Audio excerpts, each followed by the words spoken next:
On today's show, we talk to a woman who's trying to rebuild trust in her marriage after an emotional affair. We talk to an incredible guy who's still trying to rebuild being a dad and a husband after years of alcohol abuse. And I weigh in on Simone Biles' situation. Whew, stay tuned.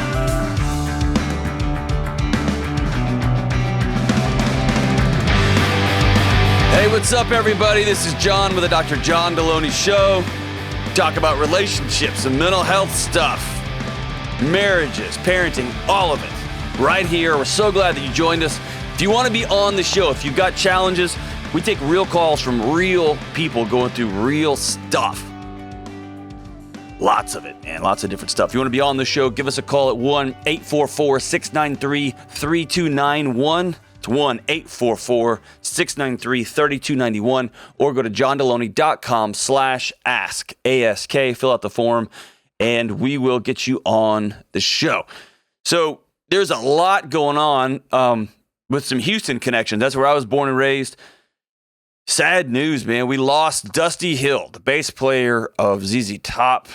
Passed away, and latest I've heard, Kelly, I don't know why. I haven't heard any reasons or things. Yeah, I haven't heard any cause of death. Man, so as a fellow Texan, ZZ Top, man, that's the old school. So shout out to Dusty Hill and his family, and also Simone Biles is a Houston native, and man, she has been in the news, and so we will talk about.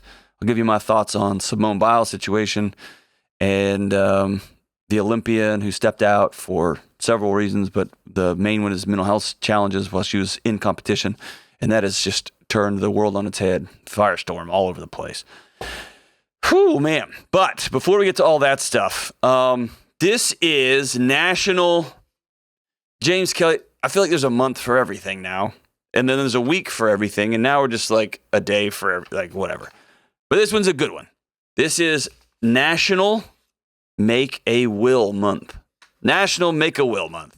How do you get a month? Woohoo! I've already decorated it home and everything. It's fantastic. It's just all just darkness. Hey kids, guess what? We're going to die someday. So we're going to write it down on paper for you. Have a different notary show up every day. Yes, just... Oh, man. But it is National Make a Will Month. My friend John King, he's one of my best friends on planet Earth. One night we were all sitting around just having a drink, hanging out. I think we were watching fights or something. And it was John and Todd, a couple others, and they were talking about their wills. And I remember sitting there thinking, I don't have a will. Like, what do you need a will for? We're like 28 or something. And they were talking about this, and here's the executor. And they were using words I didn't even understand. And I looked and was like, I don't even have a will. Why do you have wills? It's stupid. And John King, my buddy, said something that I've never forgotten. He said, the only reason you should not have a will is if you hate your wife and children. I remember going, that's a bit much. Then all the other guys sitting around the table were like, yeah, dude, why do you hate your wife and kids? Like, why? The government does such a bang up job of taking care of everyone else. They're going to be, your wife and kids are going to be lucky to have to go to court for several months just to get their car note, or to get the title on your house, or to keep your guitars, or to whatever, to get life insurance. So cool, man. Way to go, dude. That's what a grieving wife and kids need, is that. I was like, man. So I went and got a will made. And since then, I've gotten several wills as we got a new child, and as we've moved and changed states and all that. Here's the thing. I've since, in crisis work, I've sat with families who, lost loved ones. I've done this a number of times, more times than I can count. And I can tell you a few times I've sat with families and sat with a wife. This has happened a couple of times where the husband has died, and the wife looks at me with a look in her eyes that I can't describe it to you other than you just have to know. And she looks at me and says, I don't know what to do next, because there is no will. There's no money. She's going to have to go back to work on Monday, and this is a Saturday. Like, there's nothing, right? The rent is due next month. The landlord doesn't care, right? The banks don't care. And man, I tell you what, one of the cornerstones of existential psychology is this idea that we all know at the end of the day that none of us get out of this thing alive. We all know that we're not going to make it. And that causes us to create institutions and ideas and all that stuff. one of the ways you can address existential angst, this idea that at some point you're not here, and it could be tomorrow, it could be 50 years from now. The reality is you don't know. Make a will.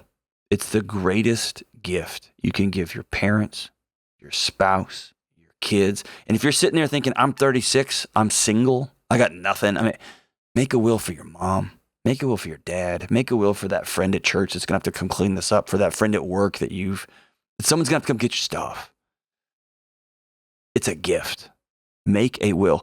I actually, we have a partnership here with Mama Bear Wills. I went and when I moved from Texas to Tennessee, I had to adjust my will because the rules are different in every state. I used it just so I could say, I'm not gonna push something that I don't use. I use this will for my family. It's awesome. We've got a free will preparation checklist, right? It covers 7 most important things you got to think about, plus all the stuff most of us forget. To get this checklist, it's free. Text WILL to 33789. WILL 33789. And hey, here's the thing. It takes about 20 minutes to make a will. That's it. And I've got a partnership with these folks. We'll give you a discount. If you put in the promo code Delony20, Delony20. When you go to this site, they'll send you a link to Mama Bear Wills, Delony20. You'll get 20% off your will. And it's not expensive to begin with. It's relatively cheap. But listen, make a will this week. Get online. Text WILL to 33789. Get online and do this. Was it 70-something% of people in the country don't have a will when they die? It's unbelievable. Get a will. It's simple. And it's going to happen to all of us. Take care of your family. Take care of your stuff. Take care of your kids. Make grieving easier for those who love you. All right, that's it. That's all I'm going to say about it. National Will Month. Woo! I don't know. That's the strangest party we're ever having here, right? All right, let's go to the phones and let's cheer things up a little bit. Maybe, I don't know. Let's go to Kathleen in Macon, Georgia. We're not gonna cheer things up, are we? Kathleen, you there? Hey, I'm here. All right, Kathleen, what's up? Hey, Dr. John. How are you? I'm okay. How about you? Doesn't sound okay. Let's get into it. What's up?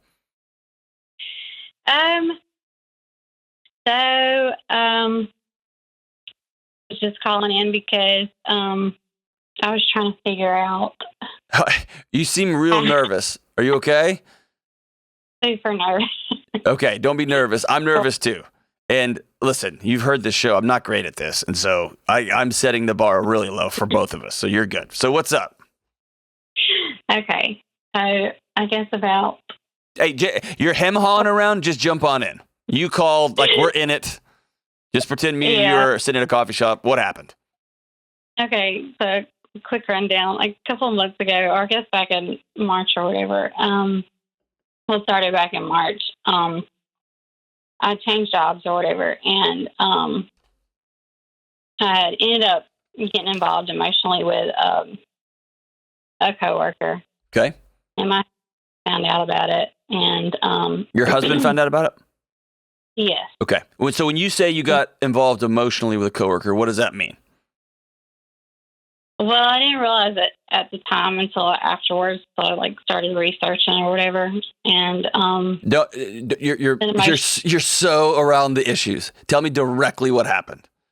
Were y'all texting each other that I love you and I miss you, and start making plans? Were you sending each other like nude photos of each other? Like, tell me what emotional affair looks like. Everything, but y'all just didn't hook up in a hotel. Like, what was going on? We talked a lot, texted. He told me things about his relationship, his wife. I've told him things about my marriage and intimate things that shouldn't have been talked about outside of marriage. I don't know. He would, and we texted a lot. Okay. It was never anything. I mean, it was inappropriate to me. Okay. And that he was, a superior to me. So, I mean, he was my boss. Okay. So, as far as texting. So your husband finds out about this. So backing out, you never slept with him, right? No. Never held hands, never kissed him, never Like, Never. okay. So in your head, you've called this an emotional affair, but you crossed lines that you shouldn't have. That's where we're at, right? Yeah. Okay. And then your husband found out. hmm And then what happened? So, right before this happened, a couple weeks before this happened, we were already kind of like disconnected or whatever. Of course. Yeah. They kind of talking, and this was already kind of happening before I changed jobs back in March. Mm-hmm. And my husband kind of came to me one day at Kids Table. He's like, "We need to talk." And he's like, "Well, I gotta know what's going on." And I kind of brushed off, and he told me about some issues that he was going through, and he's like, "I really want to work on our marriage." And I was like, "I do too." Blah blah. And but I didn't tell him about the relationship or whatever. Okay. That I had at work. And because I guess I thought I could end it on my own. That's what I was thinking in my head. Okay. And then a couple of weeks after that, that's when he found out. I was deleting text messages. Mm-hmm. And, but I guess it wasn't deleting fast enough on my watch or whatever. And that's how he found out about the messages. Okay. So you cross some lines in your heart Mm-hmm. and in your head, and Mm-hmm. then you lied to your husband about it, and your marriage was already messy, and he had been vulnerable with you and said, "Hey, I really want to work on this," and you said, "Me too," and but yet that would have been the moment to say, "Hey, I'm not doing well either," and you didn't. You kept that quiet, and then he discovers this on his own, and now what? Does he want to be done with this whole thing? Yeah, because back in the past, like, even before all this happened, I had like an issue where like I racked up like a ton of like credit card debt, and I ended up coming clean about that a couple of years ago. And anyways, we're working on that, and we're getting that all figured out and paying all of our debt down or whatever. And but you have a history in this relationship of being dishonest with your husband. Yeah. Yeah. And so how can I help you? He has this thing about trust. Most of us do, just FYI. Like, man, my husband's so weird. He's got this thing about trust. All of us do, really. So, like... Do you struggle with taking responsibility for stuff? Well, no, I take responsibility because I'm angry at myself that I do this to my husband. But, like, every day, like, he's always questioning, like, he still thinks, like, we did, more. He still thinks every day, did you have sex? Did you have sex? I was like, no, we did not. We did not do anything. I more know, than but that. It was just... of course he's going to, because you've got a history of lying to him. Mm-hmm. And so that's why, like, my real question was, like, how do I earn trust or whatever with him? And I just, even like, I'm 100% honest now. Like, he knows everything. Like, he knows all about our finances. He looks at my phone all the time. I don't ever close out of apps. I don't delete anything. I know, but you heal from this. You heal from this type of trust. You quit your job, you said? Yeah, I quit my job. Okay. Like, I was on 3 months. You heal from this type of dishonesty slowly and over time. And he has to decide. He's going to have to decide to be vulnerable and be willing to be lied to and hurt again. And it's going to take a long time. My guess is you also are dishonest about other things. And that these are two big ones because you got really busted, right? Yeah. But that there's other things too. Yeah. And there's little thises and that's. And how many drinks did you have? I just had 1, but I had 4. Or did you call that guy? No. And. Back when y'all were dating, have you ever cheated on him before? No. No? We're actually high school sweethearts. Okay. Yeah, your relationship's not doing great. And what, have y'all gone to see somebody? No, I asked him to, but he won't. Okay. You need to go for you. Okay. You need to go for you. That's all you can do. You can't force him to do anything. And he's been burned again and again and again and again. And he's probably not a saint in this deal, right? He's probably not. No. But you have not given him a reason to trust. Okay. And so what you have to do is go start working on you. Number one, get to the bottom of what are you bringing to this relationship that's making it dysfunctional, that's making it not healthy. And that's beyond getting involved emotionally with a coworker, okay? That stuff happens. You get great friendships that turn into great relationships that turn into, is your wife like this? Is your husband like this? And suddenly you're like, whoa, what happened? What happened? And so that happens. And then there's a lying, right? And then there's a sneaking around, and then there's the secrets, and then it just kind of gets out of control, right? I'm not pissed off at you for that. It happens. I'm not pissed off at you for anything, actually. But those things happen. It's when you got to flip the lights on and say, whoa, where are we? Right? And then you've got a pattern of this stuff that says that there's some cracks in the foundation of your relationship. Do you want to stay married to this guy? Yes. Beyond Very much so. beyond just wanting to stay married, do you want to have a good relationship? Yes. What does that even look like for you? Just a lot of honesty. Talking all the time, communicating. Beyond that, bigger than that, what does it even mean? I don't think you have a good picture of what that means.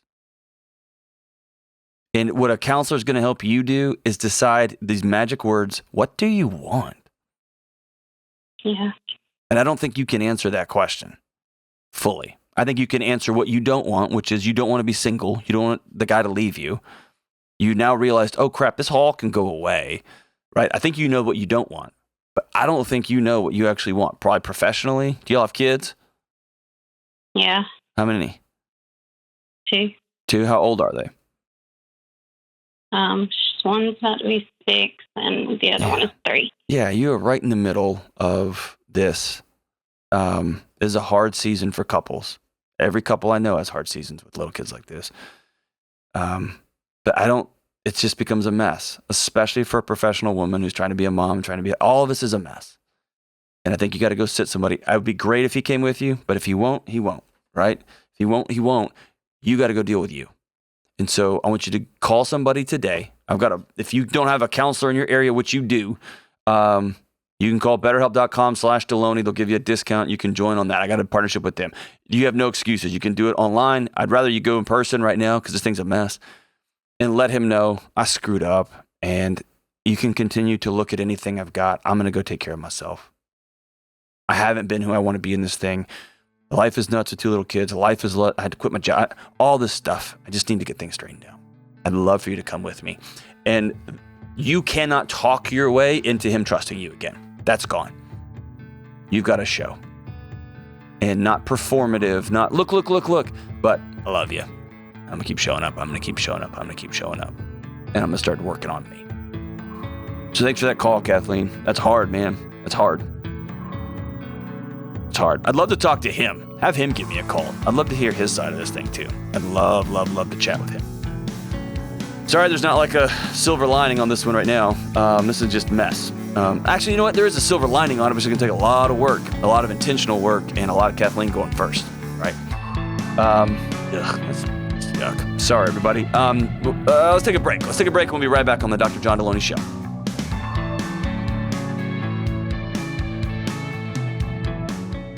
The world has become more and more chaotic and uncertain and loud, and it seems that everyone has anxiety. I've been there, and so have you.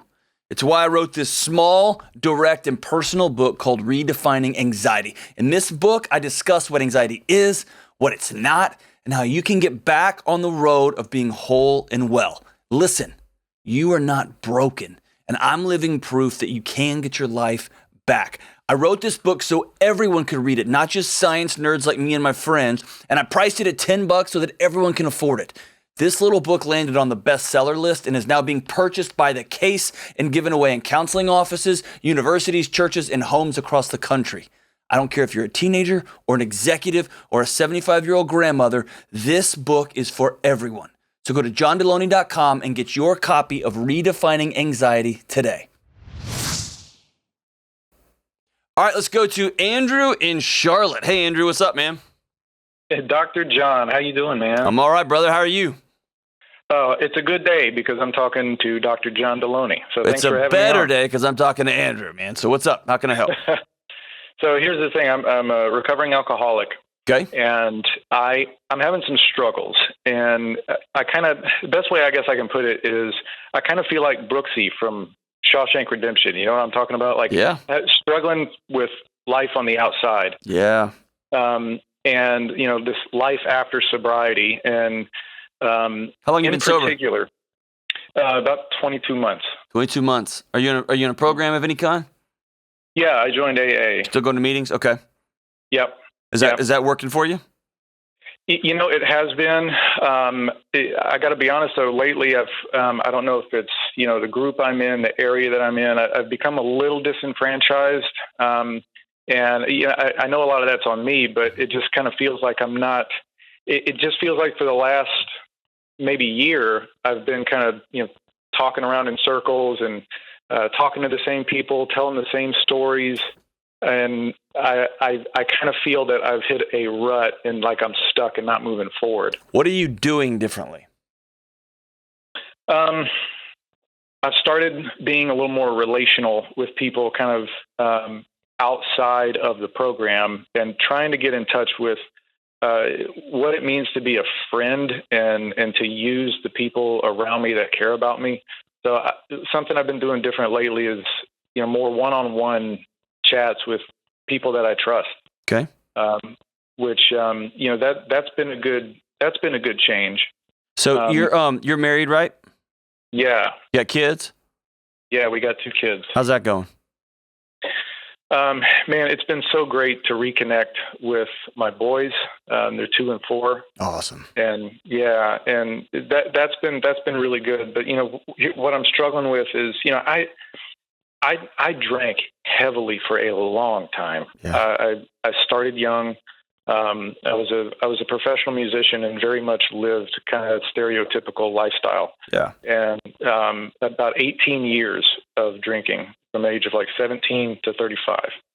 And I kind of feel like I woke up from an 18-year coma and I've been dropped into the middle of this battle zone, naked with no gun. Yep. And I've kind of realized, dude, I don't know how to be a husband, how to be a father, just how to be a man. And I feel kind of stuck in this adolescence, and it's been kind of frustrating. And where I struggle with most, because my issues abound, but where I struggle with most is I'm trying to make things right with my wife because nobody suffered more than her. Yeah. And it's been so hard. This recovery process just hasn't been. I haven't made the progress that I need to make. What do you think progress is? It's complete openness, okay, honesty, and humility. Are you still lying to her? No. You still lying to your boys? I'm not lying to my boys. Who are you lying to? I'm doing a lot of lying to, I guess to me. What about? I don't. I listen to these voices in my head that tell me that I am not. I'm never going to make this right. That things are never going to change. And you know what, dude? You just need to bail. And I'm fighting with that voice. Yeah, that voice is real, man. Yeah, and that voice has earned its seat at your table. And at some point, that you'll look over one day and see that voice just mouthing, but you won't hear the words anymore. But right now it's loud, right? What do you think? Paint me a picture, brother, of what quote unquote making things right looks like. How do you get back 18 years with the woman you love, like what do you think that even looks like? When we can reach a point where she sees me as her leader, as her provider, because right now I don't think she feels safe. She doesn't feel secure. She doesn't feel. What makes you think that? Well, apart from her saying as much. I mean, that's your best answer ever, because she said it. Yeah, and I see it. I see it in her frustration. Even when she doesn't say it. Yeah. How long have y'all been together? 7 years. Okay. Yeah. Yeah, you've been drinking for 18 years, but y'all been together for 7 years. Yeah. Does this woman love you? She must, man, because No. That was bullcrap answer. Does she love you? She does love me. Yeah, she does. Yeah. So 2 things I see here. Number 1, everyone in the world can forgive Andrew. But if Andrew doesn't forgive Andrew, this whole thing ends in a dumpster fire. And until Andrew forgives Andrew, you go around trying to perform for people. Right? It's like you were a musician, right? What'd you play? I was a guitar player. Okay, you were a guitarist, and one night you botched the solo. You are so hell-bent on making sure we play that solo the next night so I can redo it, right? And you can't wait to go back to that town because you're going to let them have it the next time, right? You're going to really... Relationships don't work like that, man. And you're running around trying to perform for people, which you feel like is connection because you're seeing people for the first time, but people who are being performed for, you're not connecting with them at all. So last night, a buddy of mine called, and he said he was heartbroken. He said, "Hey, my wife just had a birthday party, and she told me I just wanted it to be chill and wanted to go to dinner, but I wasn't going to do that. I threw a massive thing. I planned everything. I started with breakfast in the morning. I made it a big old deal, and by the time evening rolled around, they were in a big fight. And he called me and was like, what did I do, man? Like I did this and this and this and this and this. And she said I wasn't listening to her. I couldn't see her. I couldn't hear her. And I was quiet and I was like, brother, you threw a party for your wife. You used your wife as a tool for you to get accolades for yourself. And you used your wife as means by which you could throw something really great so that her and other people around could tell you how great you were. And so you didn't listen to your wife who gave you exactly what she wanted, which was, I just want a small, chill thing. And you did something that you wanted to do in order to make yourself feel better. And he was like, oh, crap, you're exactly right. I just wanted her to have a great party. And I was like, then you should have done something low-key, like she said. And where you are right now is very similar. My guess is safety for your wife looks like you being calm and chill and making coffee in the morning, taking the trash out and making the bed and saying, good morning, I love you. And can we have a hug? And you taking the boys for walks. And when you are trying to prove leadership status or provider status, dude, she doesn't need a leader and a provider. She's been that. She needs a co-pilot. She needs somebody with her, not over her. Does that make sense? Yeah, totally, man. And the language is important here. Because if you walk up to her and be like, I just want to be your leader, she's going to look at you and go, bro, I've been leading this thing for 7 years now. I'm good. She probably just wants you to love her. And you can't do that until you forgive Andrew.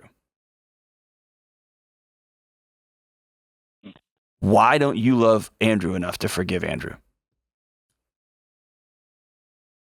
Oh, man.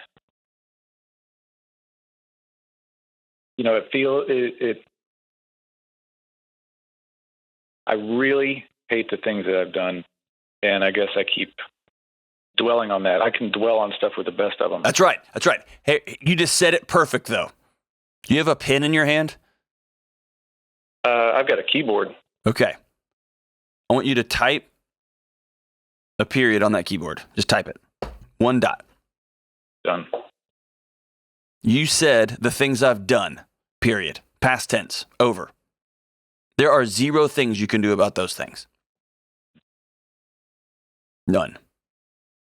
You cannot edit those sentences. They're done. The only thing you can do is write new ones.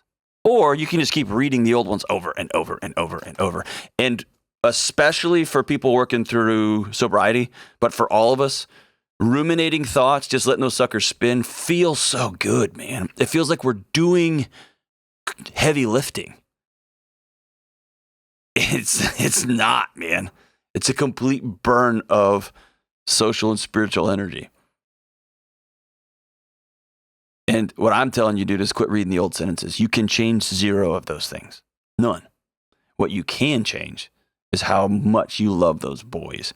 You can make meaning of the last 20 years and have these one-on-one conversations with people who are 1, 2, 5, 10 years ahead of you on this journey, who really know how to love their wives, really know how to be great dads, and they can teach you, and you can call them and you can text them on the mornings you wake up and say, dude, my 4-year-old and 2-year-old, if I hear one more thing about Bluey, or if I have to change one more diaper, or if my kid pees all over the bathroom one more time, I'm going to set the house on fire, and they'll send you some funny emoji back or whatever. You got to have those guys in your life, but they're going to walk alongside and provide a picture for what marriage looks like that you don't have, provide picture for parenthood that you don't have. Man, that's where you're at.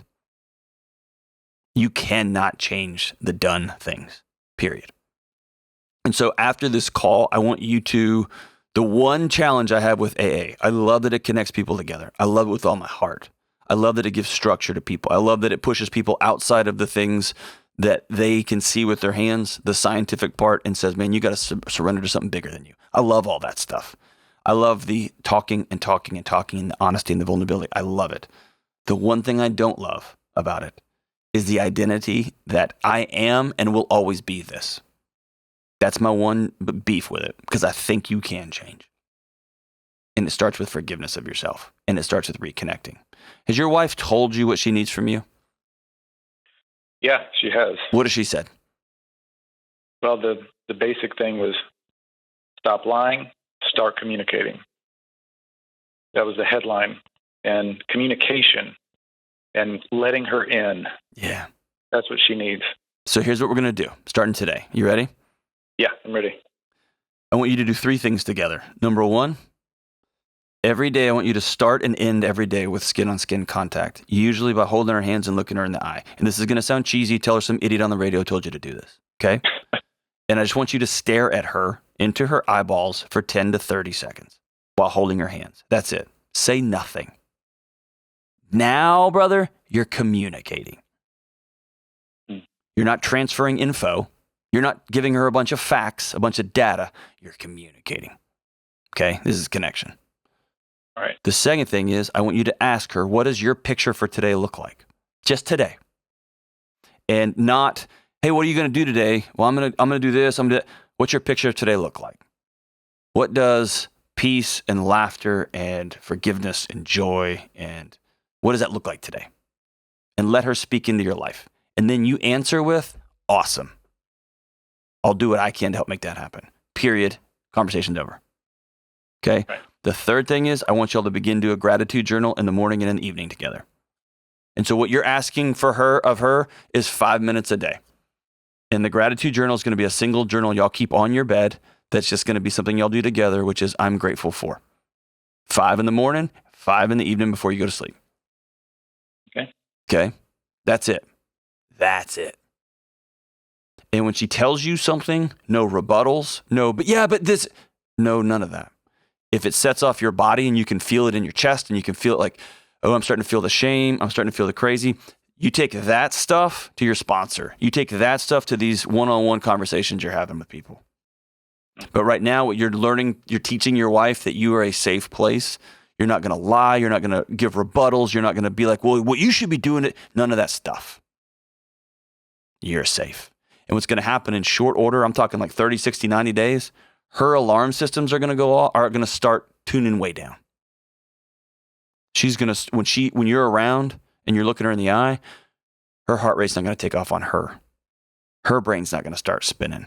And when hers stops doing that, then yours stops doing that, because we're co-regulated and our heartbeats match the person in front of us when we're stressed.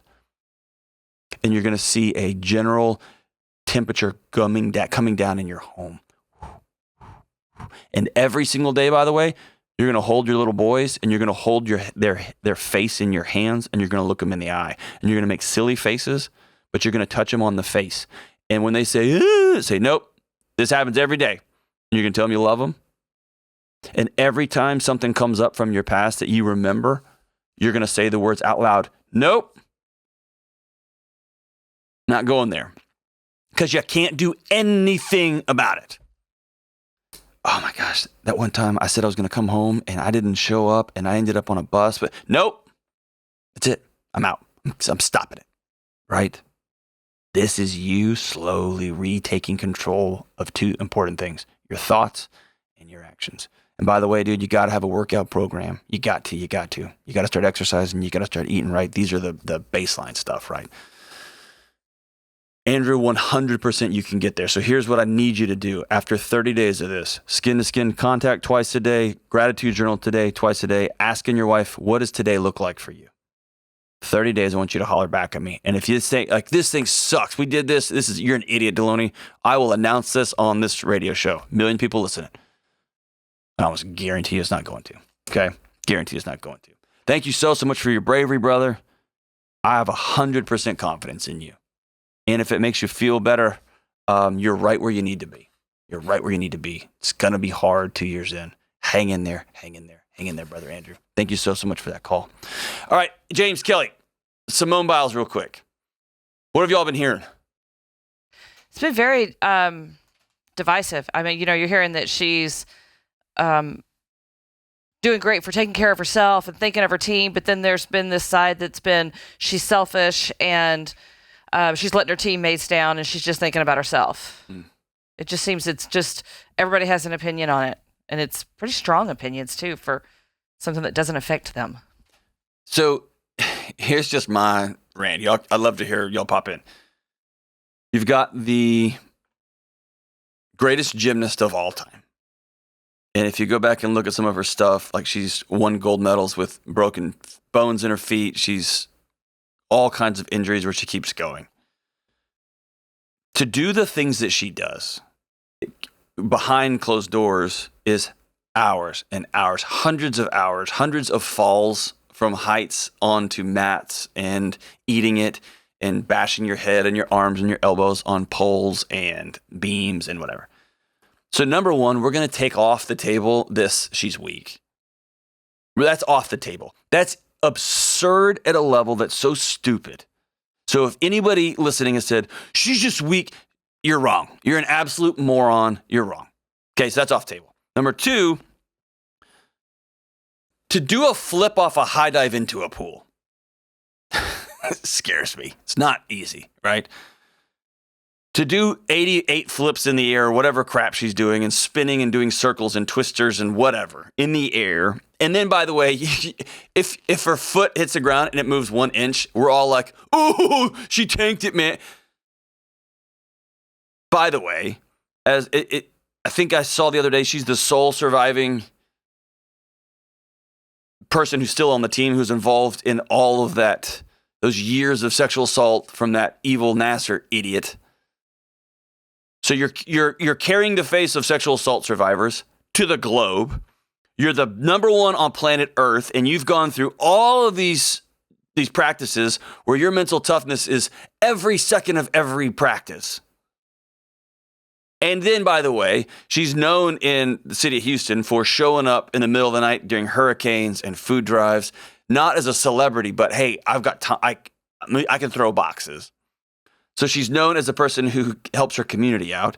You've got these other countries talking about race stuff. I mean, to say she's quote unquote mentally weak is idiot, insane, off the table. You can't have that there either, right? So now I'm left with one of the greatest athletes in my lifetime, the greatest gymnast of all time, who says, "Hey, last night I was flipping and flying around the air and I can't do it. Like, I know myself, I know my body, I know my brain. I've got to step back." I don't know how anybody eating Cheetos, sitting on their couch, I don't know how anybody like with Domino's pizza delivery knocking on the front door can sit there and go, oh my gosh, she hates America. She's a coward. What a wimp. She signed up for, dude. It's maddening. It's maddening. When somebody of her caliber, character, somebody of her caliber of mental fortitude, somebody of her caliber of professional athlete, somebody of her character who's suffered the trauma she suffered, somebody who's carrying Earth, the face of the U.S. Olympics, stands up and says, I got to step out. And by the way, turns it over to somebody who didn't make the team. And then turns around and wins a gold medal. What a great turn of events. By the way, our team is so good, I can step out. And the person who replaced her, who hadn't made the team, wins gold, right? So here's the thing. Number one, I don't know. I'll never know Simone Biles. Like, we're not going to go hang out. I don't know her. I don't know her mental health. I can't speak to that. What I can speak to is just the facts, that to call her a wimp, to call her weak, to call her mentally whatever, is absolute insanity. Absolute insanity. If you played high school sports, that you don't get to speak into Olympic athlete. If you were like a cool tight end on your football team, you don't know what it's like to carry sexual assault, race, the face of U.S. Olympics internationally during a pandemic. You don't get to speak on that stuff. And so when somebody of that caliber or any caliber says, hey, here's what I'm going through right now. What if we all just said, oh, okay. And you trusted the person talking to you. What if we just did that? It takes all of our angst out of our souls. It keeps us from poisoning ourselves, hoping Simone Biles is going to feel it. Absolute madness. Madness. And you know what? We talk about Simone Biles, James and Kelly, but it's also somebody calls in sick at work. And we're at our house or we're at the office and we're tired and we're frustrated. And we instantly go, they're not sick. Or if they had just done this and they eat like that, of course. What if we just went, oh man, I hope he gets feeling better. Or when we're driving down the road and a guy cuts us off and we're like, that guy, what if we just said, man, I hope he's doing okay. If you had a negative comment about anything other than, I hope she's okay. Man, check yourself, man. Look in the mirror.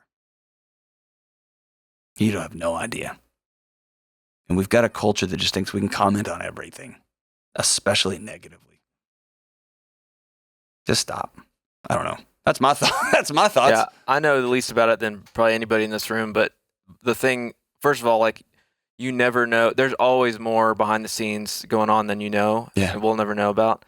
And unless you're in that position, you don't know what you would do. You may have caved under the pressure a long time ago. Like, nobody knows unless they're in that position. But everybody needing to comment on everything happening all the time is just so stupid and exhausting. I just don't understand it. Like, what? And then to see that person say, I can't do this, but I'm going to go out and suck it up and in the humiliation, embarrassment, and I'm going to cheer my team on. Come on, man. I just looking at something of a caliber of character that we just don't see very often, and to turn that into what a wimp or what a weak or she's going to regret this, whatever. Probably not. And if you look at the number of previous athletes that have come out and said, man, I wish I would have had the courage to do what she was doing because I was starting to, Michael Phelps has been big out there saying, man, I almost had a breakdown. I almost lost it. Yeah. And they're applauding her for the courage that she had and wishing they had done that. Right. And, we don't have a clue what the kind of pressure they're under.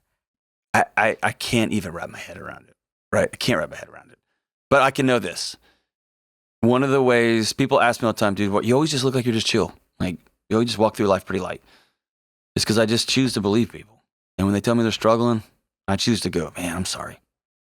And I'm also a guy that tells myself a lot, Delony, you got to suck it up. I know you don't feel good. I know you don't feel great or whatever. You got to get your workout done. Like, I'm all about that. I love Jocko too. You got to suck it up and you got to do it. And then there comes a moment when somebody is doing somersaults in the air and they say, if I do this wrong, I'm going to land on my neck. I'm going to break my neck. I'm not in the right headspace. I got to step out. And then you go, sweet, who's next? And then in this case, who's next went and won a gold medal. So rad, dude. So rad. So that's my thought on Simone Biles. It's just my thought on life, man. Everybody stop commenting on everything, trying to find something negative. Let's celebrate people. Let's support people. And yeah, dude, if it's you, look in your mirror, suck it up. Work hard, suck it up and work real hard. And if you can't, you can't. And then have the courage to say, I need to step back for a minute. And if she does regret this 40 years from now, it's her regret to have, not yours. Because America got their gold medal that you needed so bad. All right, as we wrap it up, man, shout out to Dusty Hill today. I went through a lot of ZZ Top songs, trying to find one that somebody listening to ZZ Top in the car with their kids wouldn't have to end the show right now. Man, the kings of the double entendre, those guys. But, man, every girl's crazy about a sharp-dressed man. Is that fair, Kelly? No? Oh, yeah, definitely. All right. It's off I don't even know what record this is off of, but it goes like this. Clean shirt, new shoes, and I don't know where I'm going to. Silk suit, black tie. James, do you have a silk suit? Probably not. And I don't need a reason why. They come running just as fast as they can, because every girl's crazy about a sharp-dressed man. Gold watch, diamond ring, I ain't missing not a single thing. And cufflink, stick pin. When I step out, I'm going to do you in because they come running just as fast as they can. Old Dusty Hill. Every girl's crazy about a sharp-dressed man right here on the Dr. John Delony Show.